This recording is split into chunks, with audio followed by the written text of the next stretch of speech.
Anda kembali di Selamat Pagi Indonesia masih memperbincangkan soal IKN dan nanti nasibnya bagaimana ke depan di pusaran Pilpres 2024. Mas Bima, kalau tadi kita melihat Pak Emrus menyatakan bahwa kalau visi misi itu abstrak, tapi harus ada political will yang kuat untuk meneruskan IKN ini. Nah, kalau dari segi pembiayaan, karena Gus Imin juga menyatakan nanti akan dievaluasi semuanya. Ini apakah akan mempengaruhi suara dari masing-masing pasangan, Mas Bima, kalau Anda melihat?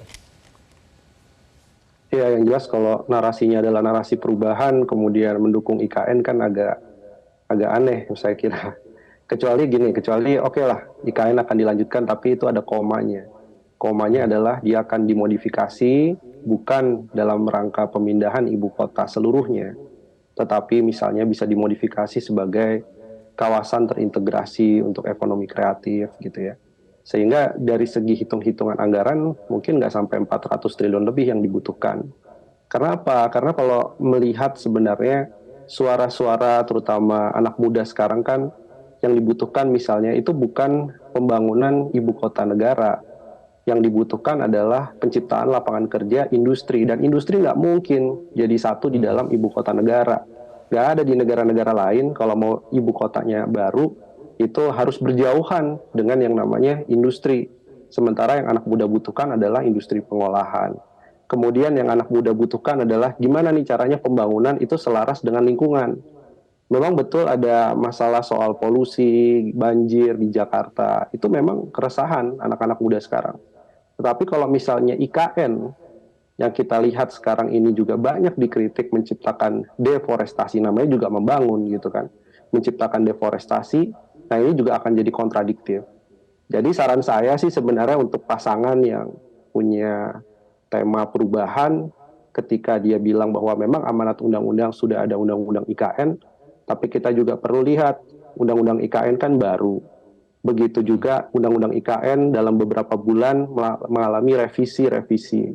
Sehingga masih ada kesempatan sebenarnya untuk menjelaskan kepada publik bentuk dari IKN atau Nusantara menurut Anies dan Caimin itu apa sebenarnya yang menjadi pembeda dengan yang dibayangkan misalnya oleh pemerintahan sekarang. Dari sisi anggaran, dari sisi kebutuhan energinya, dari sisi pengembangan wilayahnya. Meskipun kita tahu gitu ya bahwa tekanan ekonomi ke depan ini sangat serius dari sisi pelemahan nilai tukar rupiah, dari minat investor asing. Investor asing sejauh ini banyak yang tanda tangan letter of intent. Artinya mau untuk berinvestasi, baru bilang mau. Tapi realisasi investasinya ditunggu-tunggu juga tidak terlaksana juga. Karena mereka khawatir suku bunga dan lain-lain. Ya. Oke, Mas Bima, coba kita akan tanyakan ke Pak Emrus. Pak Emrus, kalau untuk isu IKN ini, apakah ini ada jadi isu yang seksi untuk sebagian besar pemilih? Karena kan lebih dari 50% pemilih kita kaum milenial, generasi Z. Apakah ini menjadi isu yang seksi dan kemudian harus dibahas di dalam visi misi dan dijelaskan bagaimana nanti nasib IKN ke depan? Saya kira saya setuju. Karena bagaimanapun ini sudah kita bangun, sudah kita mulai, dan sudah ada undang-undangnya, dasarnya semua. Dan kemudian, bahwa kalau kita bicara milenial itu juga suka sesuatu yang green, yang smart, gitu ya, kota yang smart, yang clean. Saya kira satu ciri daripada katakanlah kaum milenial atau generasi Z.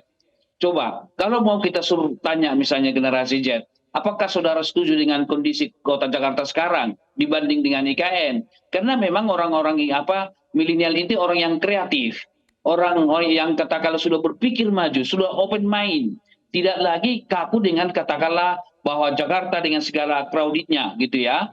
Jadi oleh karena itu saya mengatakan bahwa isu IKN adalah yang sangat seksi untuk dibawa di dalam tema kampanye.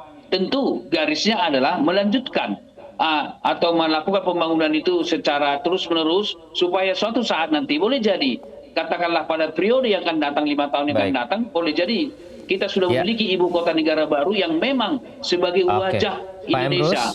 Kalau tadi argumentasi dari Mas Bima, anak muda lebih membutuhkan lapangan kerjaan yang lebih konkret dibandingkan IKN. Bagaimana menjawab argumentasi itu? Baik, saya pikir kalau misalnya katakanlah kita bangun IKN, bukankah ada efek domino tentang hal-hal yang bisa dilakukan di situ? Bukankah anak muda nanti di sana bisa berbisnis dalam konteks startup misalnya?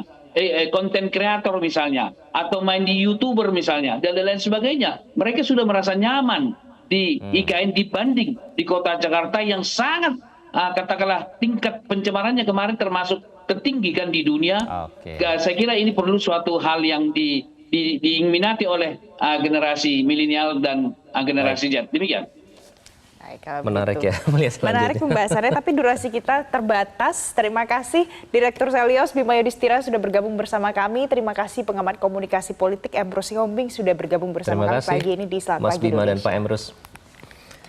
Jelajahi cara baru mendapatkan informasi. Download Metro TV Extend sekarang.